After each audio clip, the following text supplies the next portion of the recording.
This call is from a federal prison.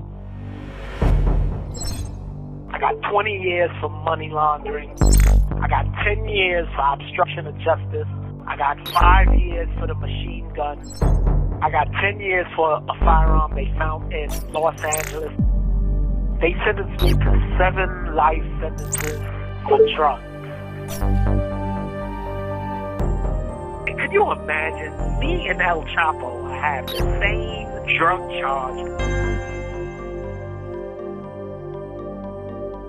Todd Kaminsky created this case.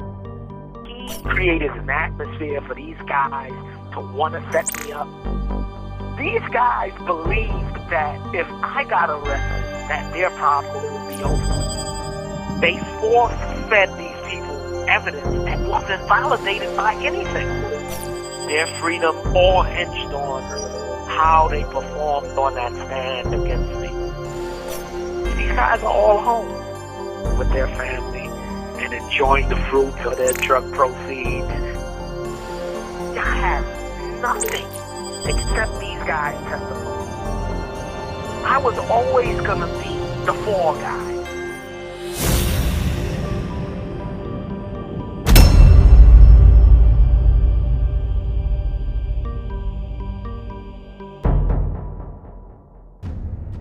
I've represented some people that the government would move mountains to convict.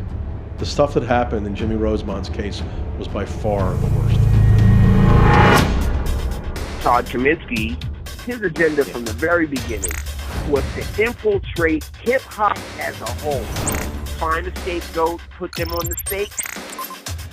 Off of a big conviction, he can end up with a big office. He was shadowing their investigation. Every one of them came back with the same thing. This Todd Kaminsky's crazy.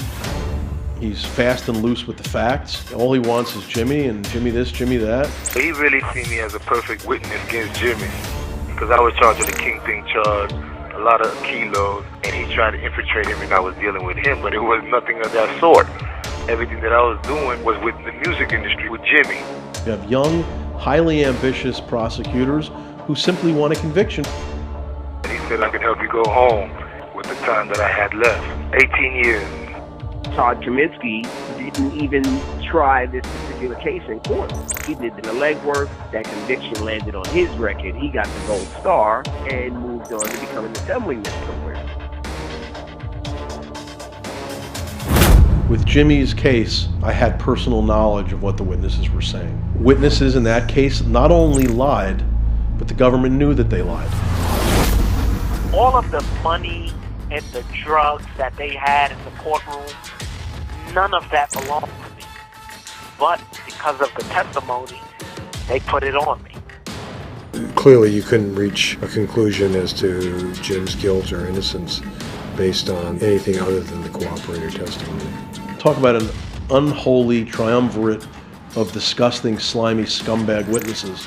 You got a guy like Henry Butler, whose wife was arrested with machine guns, pills, heroin, cash, weed, and cocaine. So I love my wife when I love anybody. So whatever I had to deal with to get her off, at the end of the day, that's what I had to do. These was the tools they used to make Henry Butler say that he sold me hundreds of kilos. I asked him, why is you doing this? He just told me, man, they gave me an offer. They're going to send me and my wife home. Why don't you do it? And I saw Tony Martin and Tess. They pretty much told me the same situation. These people have a motive to slant their testimony. Henry Butler ain't a stupid guy. He says, I should have been the kingpin. But they wanted Jimmy so bad, he became the kingpin. Honestly, if I would have did what I did, I would have been the kingpin in this case because I was in L.A. and I was the people who was really selling everybody's drugs. The play was, when you get up there and I ask you a question, you say it's Jimmy.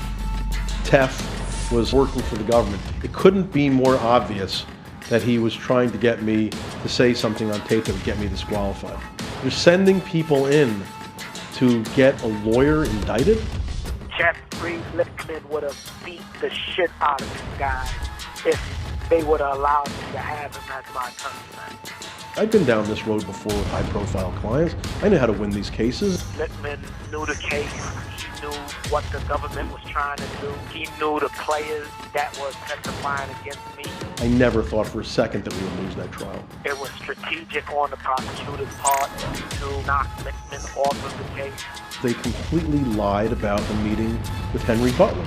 Even though I left of my own volition, I was disqualified. Finally, the prosecutor says, look, of course you didn't promise to give him money to help him hire a lawyer, but we know that if you're Jimmy's lawyer, he's never going to plead guilty, he's going to fight the case to trial. And we had to get rid of you. And I remember thinking, like, this is America?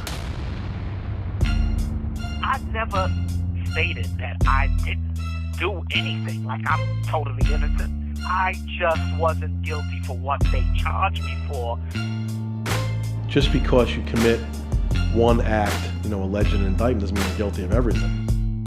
They tried to portray him as some kind of boss or overseer of this business, that he was responsible for paying people and hiring people, and that just wasn't the case. Everyone was on the same level. He doesn't deserve a CCE charge.